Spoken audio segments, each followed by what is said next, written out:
بسم الله الرحمن الرحيم. السلام عليكم ورحمة الله. السيدات والسادة ممثلي وسائل الإعلام، أرحب بكم نيابة عن منظمي منتدى الأمم المتحدة العالمي للبيانات لعام 2018. أنا سمير مطير الدربيع، مدير مركز الأمم المتحدة للإعلام لبلدان الخليج ومقره المنامة، وأسعد بإدارة هذه الندوة الصحفية. منتدى الأمم المتحدة العالمي للبيانات تستضيفه الهيئة الاتحادية للتنافسية والإحصاء في دولة الإمارات العربية المتحدة بدعم من شعبة الإحصاءات في الأمم المتحدة. في هذا المؤتمر الافتتاحي سنستمع لكلمات من السيد ستيفان شوانفست مدير شعبة الإحصاءات في الأمم المتحدة، والسيد عبدالله ناصر لوتا مدير عام الهيئة الاتحادية للتنافسية والإحصاء، ومن ثم نفتح المجال للأسئلة. Ladies and gentlemen, I welcome you to our press briefing on UN World Data Forum at Medinat Jumeirah Convention Center. My name is Samir Al-Darabi, who will be moderating this briefing. On behalf of my colleagues, I thank you for attending this briefing. The United Nations World Data Forum is taking place in Dubai, United Arab Emirates, and will be hosted by the Federal Competitiveness and Statistical Authority of the United Arab Emirates, with support from the Statistics Division of the UN Department of Economic and Social Affairs. We'll start the briefing with introductory remarks from our speakers, Mr. Stefan Schweinfest, Director, Statistics Division, the United Nations, the Department of Economic and Social Affairs, and Mr. Abdullah Lootera, Director General of the Federal Competitiveness and Statistical Authority of the United Arab Emirates. Then we'll give you the floor to ask your questions. We'll start with Mr. Stefan. The floor is yours. Thank you very much, and I like it already as you introduced me as Mr. Stefan. Everybody only knows my first name because it's the only thing that you can pronounce. Schweinfest is, of course, very terrible. So I'm the director of the Statistics Division of the United Nations in New York, and I have spent my whole life there. I've been 29 years at the Statistics Division in the United Nations in New York.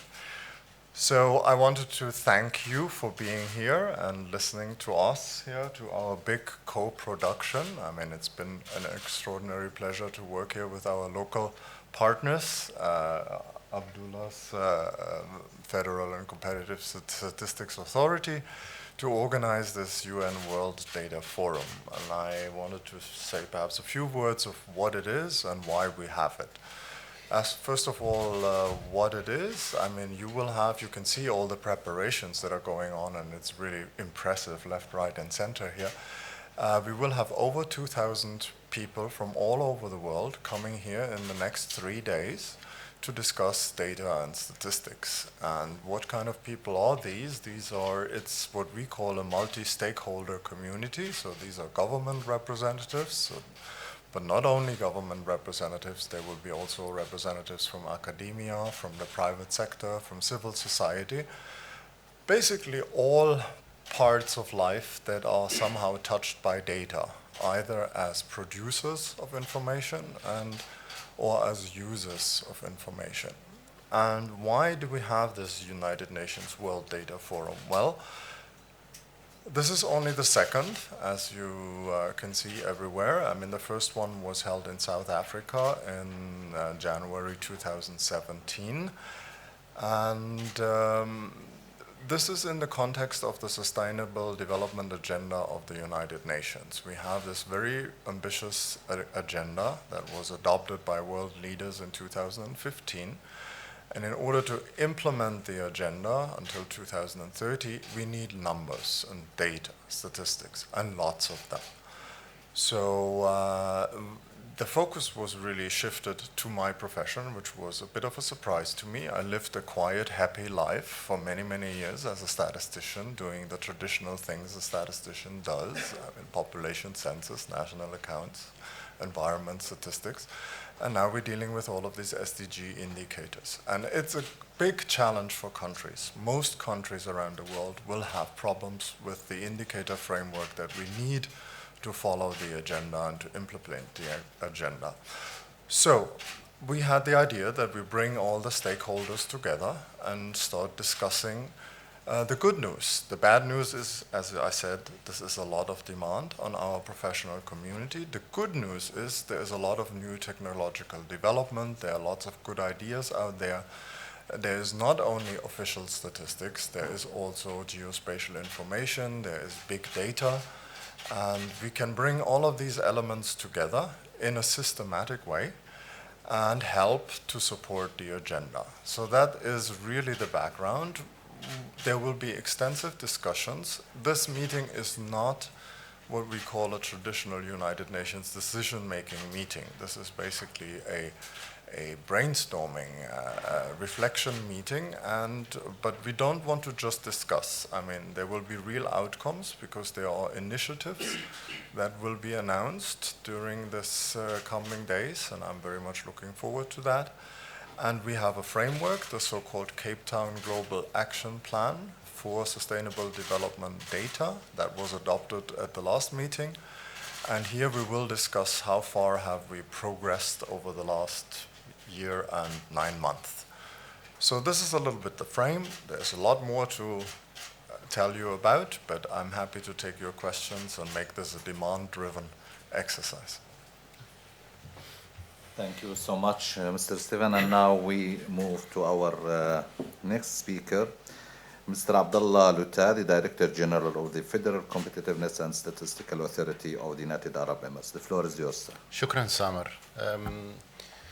أعتذر من الإخوان العرب حتكلم باللغة الإنجليزية and if there is لو محتاجين ترجمة هنسوي الترجمة إن شاء الله بعدين أو في أسئلة تحبون تقترحونها بالعربي نتكلم بالعربي. So I'll do the speech in English. It's going to be, I hope, not a long one, but thank you very much, Stefan, for the quick introduction. I also would like to congratulate the UNSD for making this happen, for being here with us today. It has been a huge exercise. It started as we went to Cape Town to bid against some great countries, honestly, who we have so much respect for, and we know that in the future, if they host this event, it's going to be remarkable. I'm so proud that my team started working on this event actually the minute we were assigned the trophy, the minute we won. We've been working together internally within the UAE with so many groups. We started working with, believe it or not, the minute we won, I made a conference call and I informed the Minister of Cabinet Affairs and the Future, His Excellency Mohammed Al-Gargawi. I put him on the speaker and I have my team here and I said, sir, we won the bid. And he said, congratulations, you better make this event the best event ever in the history of UNSD. And I think it's going to be actually for many decades. This is going to be a great event. If I look around the audience here, we have more than 20 people in this press conference. I would challenge anyone to compete with us. This tells me something. You guys are interested in knowing more about data and how data can transform the lives of people, how data can help societies achieve prosperity, how data can be a tool to make differences in people's life. So thank you for everyone who is coming from around the world to be with us today. Sometimes a topic like data is not the easiest one to handle. We are trying to make it so attractive by hosting it, one, in Dubai, second, by having this event in Medina Jumeirah. If you look around this facility, we booked actually both the hotel itself, all the meeting rooms in the hotel, as well as the convention center. So every single corner has been carefully designed to address data, to talk about the potential of what we can do with statistics, things related to artificial intelligence, as Stefan mentioned, the GIS systems, and so on and so forth. From the UAE perspective, we have more than 300 people working on this event, have been working on this event day and night for the last, I would say, 6 months. And for us to ensure that this event takes the biggest support, it's happening under the patronage of our Vice President, Prime Minister, and the ruler of Dubai himself, who will be with us hopefully tomorrow, keeping fingers crossed. We know that there is a huge delegation. A Prime Minister is visiting from Europe, so we hope to see him tomorrow. And we got to know that there will be definitely a time when he's going to show up. A second thing which I would like to congratulate ourselves and the UNSD as well. I picked up Her Excellency Amina Mohammed, the Deputy SG, yesterday from the airport, and we were chatting in the car. She's really looking forward to having this event becoming a huge milestone in the history of data forums. She wants us to be relevant to the average citizens on the street. She also wants us to support communities by having data that could transform communities to become better. Address some challenges, whether it's health, whether it's education, and so on and so forth. So lots of people, whether it's leaders from global organizations, leaders of governments, leaders of private sector that we will be seeing as well over the coming days, those people are coming together to ensure that whatever we're going to discuss in the 80 plus sessions in the UN program, which is very heavy, it's a big program, is going to be relevant and is going to be actionable as well. From our side, we have great stories to tell and to showcase as well, and we look forward to having more discussions about what the EU is doing in the area of data, as well as our friends from different parts of the world as well, whether private sector or governments.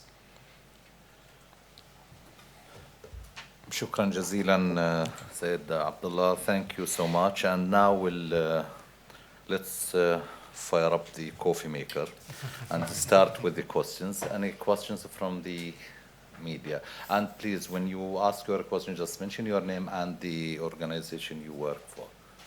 Please. Any questions to the gentleman here? Yes, please. Hi, I'm Lisa Conning. I'm from DevEx. We're an organisation that focuses on aid and development. Now, I'm particularly interested in, from the UAE's perspective, you've obviously got a lot of stories to share, Yeah. but there's some knowledge that you can also gain. Yeah. So what's your particular interest in learning from other countries as well? Thank you, Lisa, for the question. We are actually, my schedule is back to back. Believe it or not, my team have been giving me a hard time. They've been fixing meetings for me right, left, and center.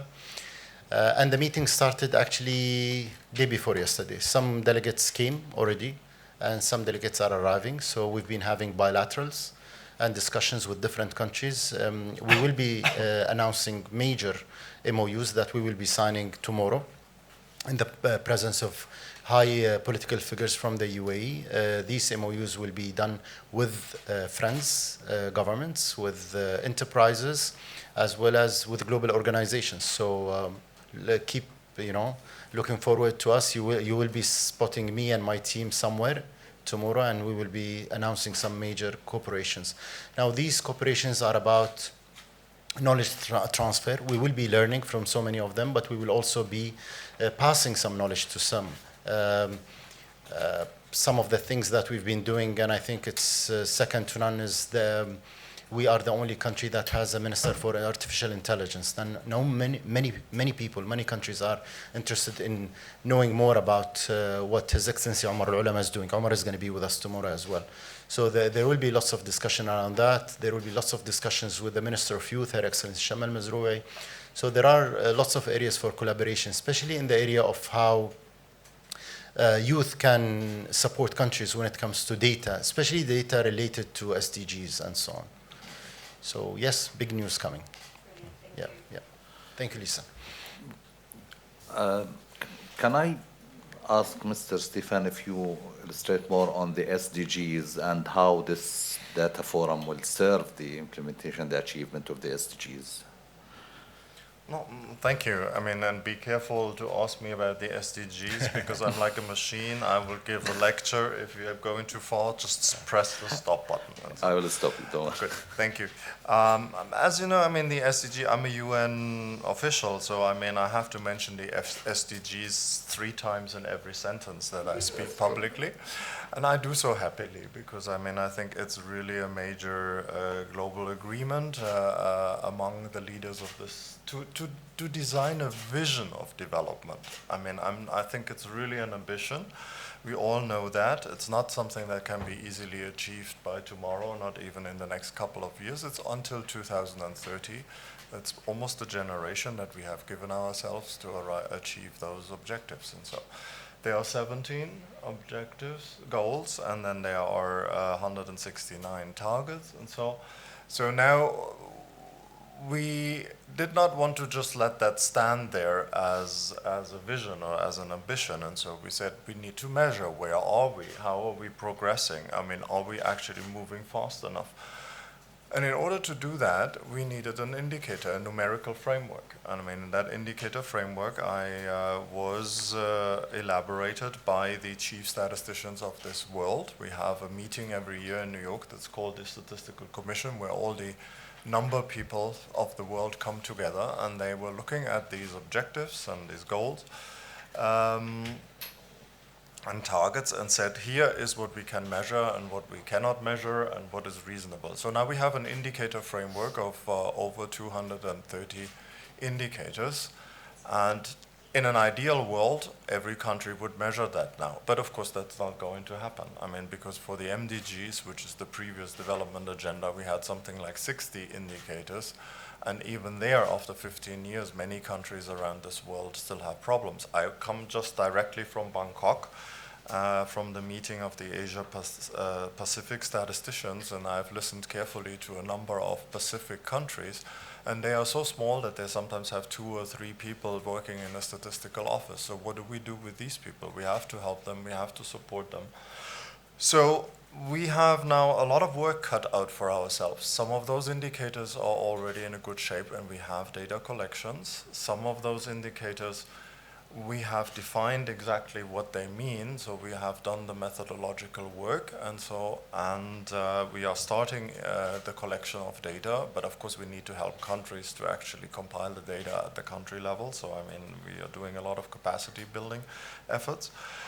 And in some areas, indicators have not even been well defined. So there are still ongoing discussions on what does it actually mean? How do we measure this? And so there are new concepts of development, and that is quite normal. I mean, development notion has evolved over the last 50 years, from economic to social to environment to governance, institutional. There are always new dimensions added to the notion of what it means to develop. And we statisticians need to keep pace with that, and that's sometimes not so easy. So I think now we have this indicator framework. This was a painful and difficult discussion, but now we have it. I think now we really need to talk about capacity, and I think a very central theme of this forum will be capacity building and how we can exchange good experiences between countries, and one big theme is money, resources. I mean, we have to also turn back as a professional community to the politicians and say, if you are serious about this, if you really want to know where we are and where we are going, you need to give us adequate resource base so that countries can conduct the statistical operations, censuses, surveys, development of administrative data records that are necessary in order to actually come up with those numbers. I mean, and I think funding and efficient funding and modern funding of statistical operations will be a very central theme of this forum, and I'm quite looking forward to discussing this with people from around the world. Thank you. ننتقل للسادة السيدات الصحفيات اللي حابين يسألوا بالعربي، ممكن احنا كمان ترجمة وتوجهوا الأسئلة للأستاذ عبد الله، ففي حدا حابب يسأل؟ تفضل. My question regarding that was data is very important topic right now, especially in this time of artificial intelligence and the fourth industrial revolution. What's the impact of data on government side? Because data is now dominated by the big international companies like Google and Amazon. Do you think this is the right time to government to interfere in the system, or having a global code for data to keep the protection of data? Now you're touching on a very important topic. I mean, first of all, I mean, there is a data universe out there. I mean, there's statistics and data. I mean, there is also, we make a distinction between statistics and data. I mean, data is every item number that is floating around, and data can even be, there's non-numerical data. A satellite image is also a data item, and so on and so forth. So it's rather complicated. Statistics, I mean, are processed numbers for a particular purpose and so on. And they have been around forever. I mean, there has always been information. There has always been more information than official statistics. So, I mean, but maybe the balance has shifted. There is so much information now in the private sector that sometimes the official statistics need to almost scream and compete and jump up and down to be heard and listened to. But I think, first of all, there is still a big space for official statistics because, number one, I mean, first of all, it's it's authoritative information. I mean, there are specialists that are working on extracting the informational content of all those data that are floating around. There's a lot of economic data, for instance, floating around, but there's only one GDP. I mean, you calculate it according to an international standard. So, I mean, this sausage machine of actually getting this very important one official number is an authoritative process, I think, and only a government agency can do that, can take all of that information and produce something that has a specific meaning for people and everybody. So that's number one. Number two, it's also, I always talk about sustainable data. We are talking about sustainable development. I mean, I don't want to have a firework of numbers now and another firework of numbers in 3 years and another one in 10 years. I mean, what we are really measuring is actually development, which is the change over time. In order to do that, we need to keep our methodologies constant so that we can actually meaningfully ask, did we actually develop or not? So I think in all that wonderful universe of information that is floating around us, I mean, you need one path in the middle that really allows you to do that. That is one source. So it's authoritative, it's consistent over time, and then I'm a UN person. The third dimension that is very important is consistent over space also, because you can only have a meaningful comparison between countries if countries all using the same yardstick and so on. So that's why we have an international statistical community that develops a language so that the person from UAE can talk to the person from Paraguay or from China and say, we have grown more than you, or faster than you, or less than you, and why did that happen? I mean, did you have different policies and something like that, so that we can really have a meaningful dialogue, and also aggregate data. Is there certain regions in the world, Latin America, Africa, that are falling behind, and so on and so forth. So I think that's the big space for official statistics, and we will use all the information and the modern technology that is at our fingertips. And it's not always easy, but I mean, that we know exactly where our space is and where we can make a meaningful contribution. Mustafa, can I add? I would like to add to what, thank you, Mustafa, for the question. I think it's actually a very important question, especially in the era that we're living in. Data transformation and innovation when it comes to data and statistics is something I think required. And for example, the traditional statistics systems will always remain, and I think it will remain there for some decades to come, because countries are not at the same level of capabilities and knowledge.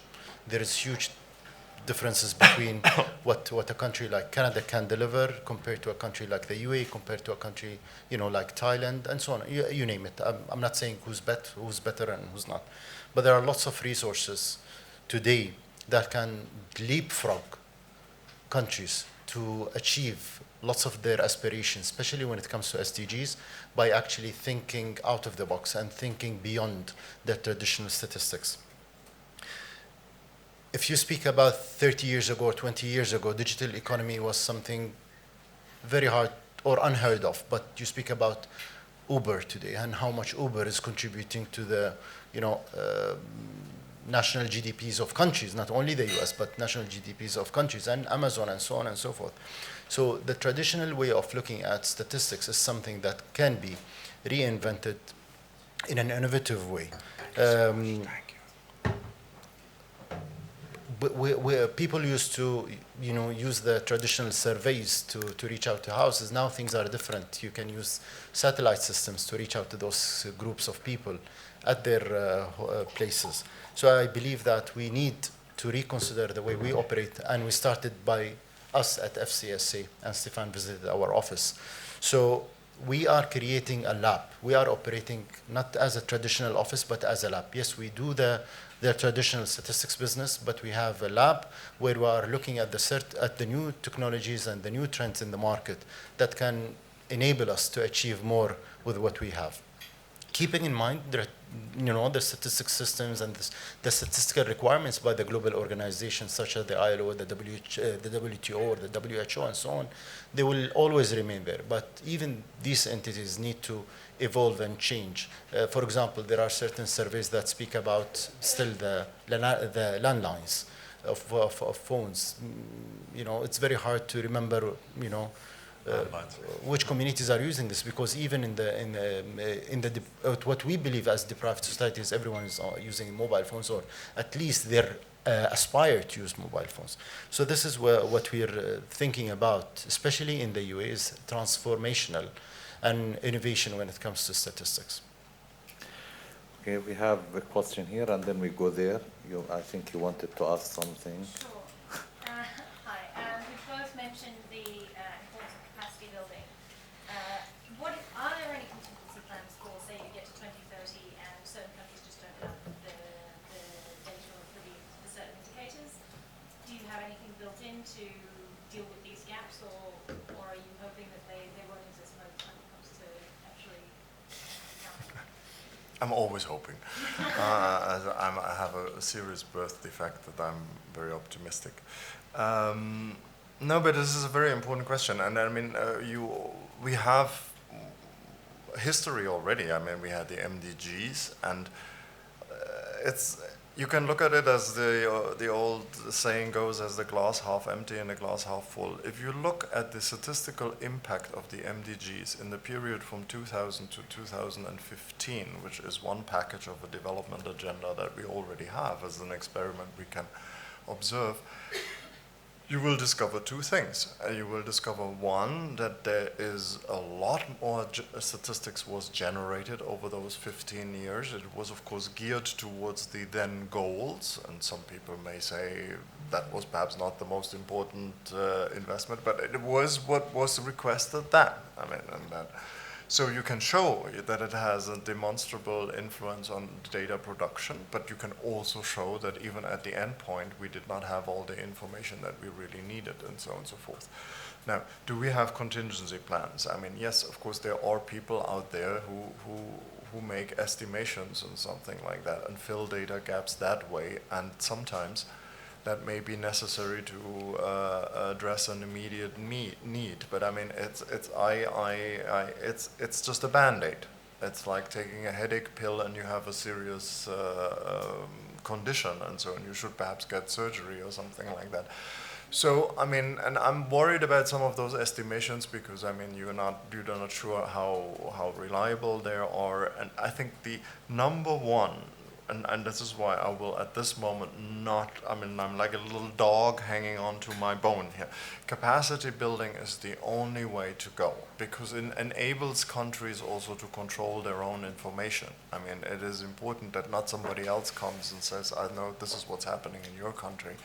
But you own your own information. I mean, that's a fundamental right, and that right is in the person, every one of you. And by the way, there was a little element of your question that I didn't answer with the privacy protection, and that is a fundamental concern that we have. I mean, there are lots of things that we can do with modern technologies, but we also have to be very careful and do it responsibly. I mean, I always say it's the Superman principle. With great capabilities come great responsibilities. And privacy protection is, for me, something very fundamental. And the collective equivalent of privacy protection is ownership of a country of their information. So I'm really focused on this capacity building. Thank you. Now, here. No, and then we'll go to you. So I would like to know, how does this forum compare to the first one in terms of objectives, in terms of core areas, of priorities, since the conversation, I guess, has matured in the past 2 years? I cannot judge the South African event. I was there for a day and it was brilliant. I did not attend all of the sessions, but my team were there and they said the great things about what was discussed in Cape Town. I believe Stefan will be able to discuss what was done and what was executed according to the declaration or whatever task force were created. So, No, I think the first one we were really, first of all, the first one we were stumbling along and making up the rules at every turn. I mean, we were a little bit better organized, and we had a fantastic host and partner who is supporting us for the second. So in that respect, it's already a big difference. But yes, we are a slightly different stage of the game, which is normal. I mean, in 2017, we just had the indicator framework, and now then we said, what do we do with it now? How do we now create a roadmap for implementation? And that's how the Cape Town Global Action Plan for Sustainable Development Data came about. But at that moment, it was a vision. It was the numerical equivalent vision to the policy vision of the agenda. Now we are a little bit further down the road, so one part of this forum will already be to review whether we have made progress on that implementation of this global action plan and where things are missing. And one of the big things is funding, is serious resource provision, because and technology transfer. Resources can come in all kinds of forms. It can be money. This is the first thing everybody thinks of. But and resources can also be technological resources. I mean, if you transfer satellite images to a country that really needs them, that's also a resource provision.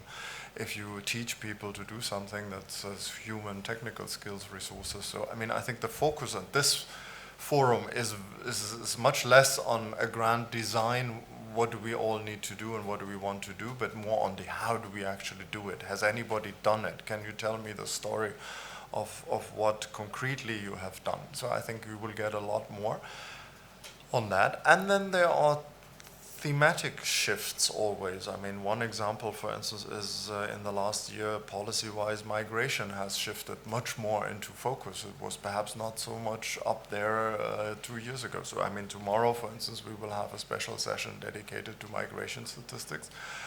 And migration statistics is a very interesting one because it's by nature an international statistics. It does involve two countries by the definition of the phenomenon that you are observing.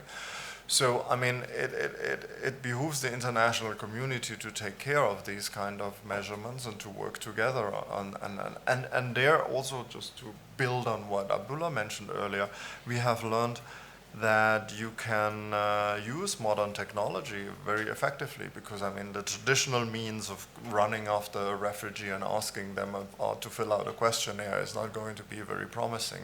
But having satellite imageries and seeing how refugees camps have, for instance, expanded or being reduced in size are some good examples where we have understood really much better and much faster what is happening using modern technology. So that is some area where I'm also looking forward to some of the presentations here this week. maybe I would like to add to what Stefan said, actually. Building on that question, I think I need to give Stefan and his team this credit.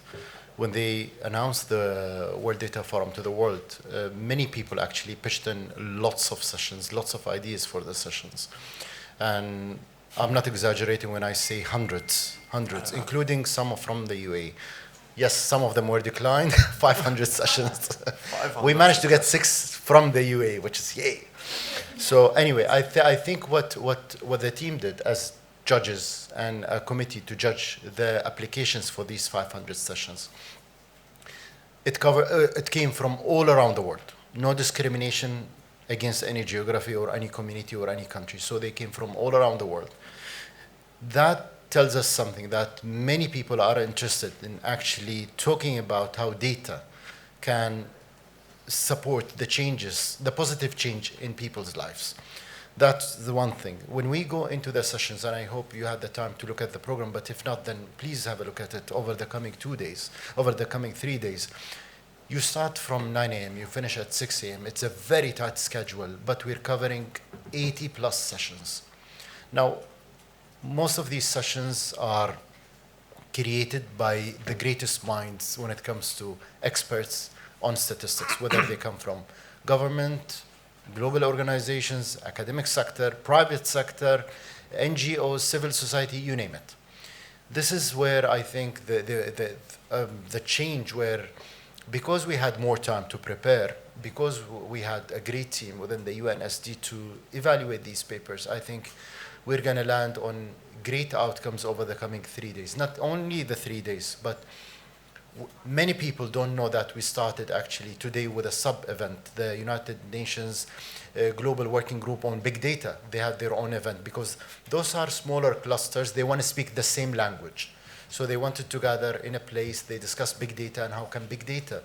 We have several events happening at the same time. Some people are having events at night time. Some people are having events on the 25th. He's going to leave and enjoy his Baku trip. We're going to stay behind and work. Maybe I'm going to force Francesca and Daniel to stay behind because we do have lots of sessions. People wanted to stay behind and discuss other things. So lots of the questions came on SDGs. We have sessions on SDGs happening on the 25th, on the 26th. This is, I think, the beauty of getting those people together. Rushing them and saying that you need to be there from 9 to 6. The team, both teams were very flexible in saying, okay, those people who want to discuss things can come a day earlier, they can stay longer hours, or they can extend their stays to 2 to 3 days. And this is, I think, what we trying to accommodate. So it's an event with 6 to 7 sub-events. People are staying for almost 6 days, working day and night and discussing data and statistics. Lots of learnings, lots of white papers, but what I would like to emphasize on, and this is what we're doing, my team and I, is documenting these studies, not only for us, but also for the UNSD, so that they publish these things. They exchange this information, whether online, whether through video conferencing, and maybe sharing these findings in certain platforms. Okay, we'll take this gentleman from here. Now this gentle first, and then we'll go there. Yes. أهلا وسهلا. شكرا حبيبي، شكرا على حضورك. هناك في فجوه بين فجوه رقميه بين الامارات وبين العديد من دول المنطقه على مستوى دول العالم. اي نعم. لاي حد ممكن انها تكون عائق او مشكله لتشاركيه المعلومات. ايه. هذا سؤال، اما السؤال الثاني انه الامارات عماله تتجه انه بناء اقتصاد معين. نعم. دائما انه البيانات او الاحصائيات تشكل كنسبه معينه من هذا الاقتصاد المعرفي بحيث انها تطور الاداء الحكومي. اليوم لو أقول لك ممكن إحنا by year 2031 our strategy for artificial intelligence that we will have an economic growth of around $90 billion from our focus on artificial intelligence. This is our biggest KPI. The use of artificial intelligence will make the UAE leapfrog when it comes to addressing major challenges and also grab lots of opportunities in the marketplace. ففكرة فاروق، فكرة إنك you quantify it, it's going to be quantifiable across the board. So if we speak about artificial intelligence, we are estimating that $90 billion of economic growth by year 2031.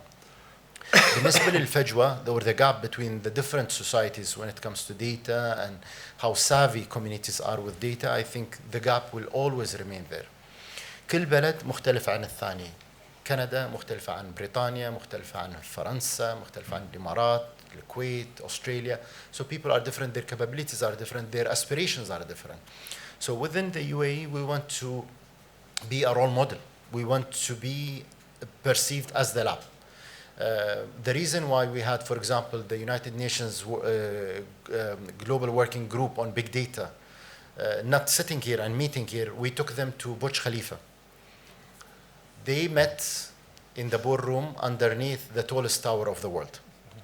My goal was to have them meeting on top of the world. There is a conference room. But that conference room could not accommodate more than 60 people. So we had to go down to the ground floor. But what's the message? The message we wanted to communicate to those experts on big data is that this is a building. But if you think about anything around us, could be perceived as a building, as a project, as a tough thing to achieve. In that particular building, lots of innovation took place. Lots of calculations, lots of formulas, lots of algebra, lots of methodology, and so on and so forth. Innovation took place. It's just to make people live and believe what can be done if we really work together. That Burj Khalifa was not built over one night, and it was planned over so many years. but so many talents from around the world got together to have that particular building in place. It resembles humans' ability to deliver something. Many people don't know, but that building on top, as you go to certain floors, it moves. It stays flexible when the wind moves. So we're going to learn. There was a great question from Lisa when she spoke about how can we learn from one another. We know that there are lots of capabilities. كيف يعني في دول مجتمعات they're very advanced when it comes to artificial intelligence, biotechnology, and so on, nanotechnology. We are working with them. We're going to be announcing some partnerships. This is, we're betting on these things, but it's a calculated bet. يعني رهانات مضمونة إن شاء الله. السؤال الأخير لأنه عندك لو سمحت. We'll take the final question. I had a couple of questions. Firstly, you addressed issues about funding crisis. Do we have an estimate of how much would be required for the whole program over the years until we achieve the task? What's the total amount that would be required, and how do we plan to raise that? Firstly. And also, I wanted to find out about countries like Estonia, Dubai have already walked this road ahead. And what would be the key takeaway from at the end of the forum here? What is the one thing that we plan to take away from at the end of the event here in terms of development and strategy? Thank you. That one is easy. Let me start backwards. I mean, we can only do it together. That's very simple. And you just said it. I mean, some countries have figured out smartly solutions, and now this is the pleasure. One of the pleasures of my job is to then organize the flow of that knowledge and wisdom to others, and that can be done through regional fora, sub-regional fora.